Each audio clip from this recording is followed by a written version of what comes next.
After dinner, while the adults moved to the living room, Maya found Ethan in the hallway. "You're stronger than you think," she whispered. "But your mom, she's trying to make me part of her game. We can't let her win." Before Ethan could answer, Rebecca appeared. Her voice was soft, but her eyes were ice. "Run along, Maya. Evelyn and I have some private things to discuss." Maya didn't flinch. "No. If you're going to talk about her, you can say it in front of me." Ethan froze. No one had ever stood up to Rebecca before. Rebecca's smile curved dangerously. "Careful, dear. You don't want to get caught in something you don't understand." Maya met her gaze steady. "I understand enough. You're trying to control her. But she isn't your puppet. She's a person." For the first time, Rebecca's mask cracked, not much, just a flicker, but enough to reveal fury simmering beneath. And then Caleb strolled in, phone in hand. "Well, this is fun. Should I start recording now? Mom versus Maya? Evelyn caught in the middle? This is gold." Rebecca snapped, "Put that phone away." Caleb grinned wider. "Or what? You've lost control, Mom. Everyone can see it, even Evelyn." Ethan's breath caught. The room had shifted. For the first time, Rebecca wasn't the unquestioned master of the game. Maya had stood her ground. Caleb was pushing back. And Evelyn Ethan was no longer just the victim. That night, as the guests left and silence returned, Ethan stood in front of the vanity once more. His reflection stared back, pearls around his neck, dress fitted perfectly, eyes no longer filled only with fear. Maybe Rebecca had created Evelyn.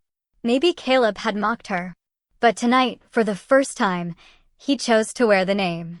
Not as shame, not as punishment, but as a shield. And maybe, just maybe, as a weapon. The morning after the dinner with the Thompsons, Rebecca was unusually quiet. She didn't hum as she made coffee. She didn't bark orders.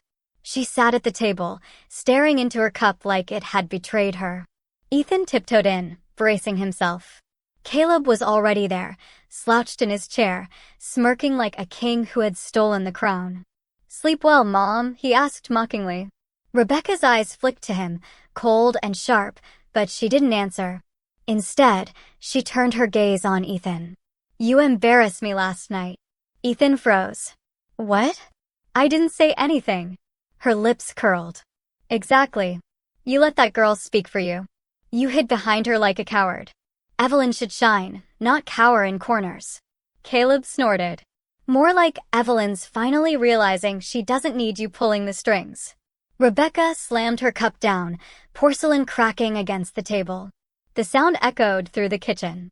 "Enough," she hissed. "Both of you." But Ethan noticed something he had never seen before, her hand trembling slightly as she reached for the cup. Later that afternoon, Ethan slipped away to meet Maya behind the library. The air was crisp, carrying the scent of pine from the park nearby. "She's angry," Ethan whispered. "Angrier than I've ever seen her." Maya nodded. "Good. That means she's losing control. People like your mom, they get cruelest right before they crack." Ethan's chest tightened. "But what if she takes it out on you?" Maya shook her head. "Then we fight back together. You don't have to face her alone anymore." Her words lit a spark inside him. For weeks, he had been running, bending, obeying. Now, for the first time, he began to think about something dangerous, resisting. That evening, Rebecca called Ethan into her room. Dresses hung from the closet like soldiers awaiting orders. She stood in front of them, her expression icy. "If you want to keep playing games with Maya, fine," she said. "But Evelyn will not be hidden. From now on, you'll wear what I choose, every evening, every weekend. And when school ends for summer, Evelyn will be full-time." Ethan's heart pounded. Full-time. The word rang like a verdict. Before he could respond, Caleb appeared in the doorway, phone in hand, smirk plastered across his face. "You hear that, sis? Full-time dress-up. Can't wait to see what the basketball team thinks." Rebecca snapped, "Get out." But Caleb only leaned against the frame. "Not until Evelyn here makes a choice." Ethan looked between them, his mother, who wanted to erase him, and his brother, who wanted to exploit him. And then, for the first time, Ethan felt something shift. He straightened his back, forcing his voice steady. No. I make the choice. Not you. Not him. Me. Rebecca's eyes narrowed. Caleb blinked, his smirk faltering for just a heartbeat. Ethan turned toward the vanity. He picked up the wig himself and placed it on his head, not because they ordered him to, but because he wanted them to see he wasn't broken. Not yet. I'll be Evelyn when I decide, he said quietly. Not when you demand it. Rebecca's nostrils flared, Caleb's jaw tightened, and Ethan realized he had just declared war. The days after Ethan's quiet rebellion were tense. Rebecca's house no longer felt like a home, it felt like a battlefield. Every glance, every word, carried the weight of unspoken threats. Rebecca, stung by the loss of control, doubled down. The following evening, Ethan returned from school to find his closet emptied. All his jeans, hoodies, and basketball shorts were gone. In their place hung dresses, skirts, and blouses, carefully arranged, color-coded, impossible to ignore. When he confronted her, Rebecca's voice was calm but cutting. If you want to choose, Evelyn, then choose from these. There are no more boy clothes in this house. Ethan's stomach twisted. She hadn't just tightened the leash, she'd cut off every escape. Caleb, meanwhile, was thriving on the chaos. He prowled the halls like a hyena, snapping photos when Ethan least expected it, making snide remarks at dinner. Nice blouse, sis. Maybe tomorrow you can wear that frilly skirt for PE class. I'll bet Coach would love that. But behind the taunts, Ethan saw something new in Caleb: paranoia. His brother checked his phone constantly, making sure the recordings were safe. He guarded them like treasure. That gave Ethan an idea. After school, he met Maya at their usual spot behind the library. He told her everything: the closet, Caleb's threats, the videos. Maya listened intently, her eyes sharp. So Caleb's power is his phone. If you take that away, he has nothing. Ethan shook his head. He's smart. He probably has backups. Then we don't just take the phone, Maya said slowly. We take the story. We find a way to flip it, so if he tries to expose you, it backfires on him. Ethan blinked. Flip it how? She leaned closer, lowering her voice. Think about it. Right now, you're scared because you don't control what people see. But what if you did?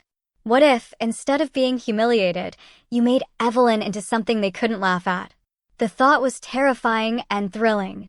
For weeks, Evelyn had been nothing but a weapon used against him. But what if she became his weapon instead?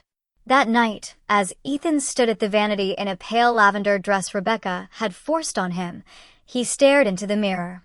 His reflection looked fragile, painted, artificial. But then he remembered Maya's words. Flip the story. For the first time, he didn't just see a boy trapped in satin. He saw a mask he could control. A mask that could protect him. A mask that could fight back. And beneath his breath, he whispered a promise. If they want Evelyn, then Evelyn will burn them both. The weekend crept in with heavy silence. Rebecca busied herself in the kitchen, humming as though nothing had changed, but her watchful eyes followed Ethan everywhere. She thought she had regained control by stripping his closet. But what she didn't realize was that Ethan wasn't alone anymore. On Saturday afternoon, Ethan met Maya at the public library. She carried her sketchbook, pretending they were working on a school project, but her voice was low and urgent as soon as they sat. We have to use Caleb's weakness against him, she said. He's addicted to his phone. Obsessed with his recordings. That's leverage, but only if we make him trip on it himself. Ethan frowned. How? Maya smiled faintly. By giving him something he wants to record, but in a way that backfires. Ethan leaned in. His stomach twisted, but the more she explained, the more it made sense. Caleb had power only because he controlled the narrative. If they could flip the script, he'd be the one humiliated. That evening, back at home, Ethan deliberately played into Caleb's game for the first time. As he passed by the living room, he let his lavender skirt swish just enough to catch Caleb's attention. His brother perked up immediately, phone in hand. Well, Evelyn's finally getting into character, Caleb sneered. Ethan paused in the doorway, forcing a shaky smile. Maybe I am. The confusion on Caleb's face was almost satisfying. He lifted his phone higher. Say that again for the camera. Ethan tilted his head, letting the wig brush his cheek. Maybe I don't mind being Evelyn sometimes. Caleb's grin spread like wildfire as he hit record. He thought he was winning. But Ethan knew every second Caleb captured was part of the trap. Later that night, Ethan texted Maya. Ethan, he took the bait. He thinks I'm giving in. Maya, good. Keep letting him think he's in control. When the moment comes, we'll make sure those videos destroy him, not you. Ethan stared at the message, his heart racing. For weeks, Evelyn had been nothing but chains. Now, for the first time, Evelyn was becoming a mask he could wield. And maybe, just maybe, a sword. But Rebecca wasn't blind. She noticed the subtle change in Ethan's demeanor, the way he didn't flinch as much under her gaze, the way he didn't plead to change clothes anymore. That night, she cornered him in the hallway, her voice low and sharp. What are you planning, Evelyn? Ethan forced his face blank. Nothing, Mom. Her eyes narrowed. Don't forget I made you. And I can unmake you just as easily. But as he walked away, his heart whispered the truth she hadn't seen yet. You didn't make me. You only gave me the mask. The rest is mine. By Monday, Caleb was practically glowing with confidence. He couldn't stop replaying the clip he had captured of Ethan in the lavender dress, whispering, maybe I don't mind being Evelyn sometimes. He taunted Ethan at every opportunity. Can't wait to show the team, sis. Imagine their faces when they see you twirling around like a princess. Each threat burned, but Ethan forced himself to stay calm. Caleb thought he was tightening the leash. He had no idea he was walking into a trap. That afternoon, Ethan met Maya in the library. She laid out the plan carefully. Caleb doesn't just want to expose you, he wants an audience. So we'll give him one. A controlled one. Ethan frowned. Controlled how? Maya leaned closer, eyes sharp. We make sure the next recording he takes looks like it's his idea. He'll think he's humiliating you, but the way we stage it, he'll end up humiliating himself. Ethan's chest tightened. The thought of deliberately letting Caleb record him was terrifying. But Maya's voice was steady, her conviction unshakable. You have to trust me. We'll flip the story, Ethan. Evelyn won't be the victim, Caleb will. The opportunity came sooner than expected. That evening, Caleb barged into Ethan's room without knocking, phone already in hand. On the vanity lay the navy blue gown Rebecca had picked out for the weekend, still untouched. Caleb's grin widened. Perfect. Put it on, sis. Let's give the camera a show. Ethan's pulse raced. Every instinct screamed to refuse. But he remembered Maya's words. Flip the story. So he slipped into the gown, every zip and tug deliberate, his movements exaggerated, graceful, practiced. When Caleb ordered him to twirl, Ethan did it with a curtsy, a half-smile tugging at his lips. Caleb laughed, recording every second. You're loving this, aren't you? Wait till everyone sees. But Ethan cut him off. He leaned toward the camera, eyes locking with the lens. Funny thing about secrets, Caleb, he said softly, almost playfully. They cut both ways. For the first time, Caleb faltered. His laughter thinned, his grip on the phone twitching. What's that supposed to mean? Ethan straightened, smoothing the gown like it was armor. You're not the only one recording. Caleb blinked, confusion flashing into anger. You're bluffing. But Ethan only smiled, the smallest, most dangerous smile he had ever managed. And in that moment, Caleb realized he wasn't the only player in the game anymore.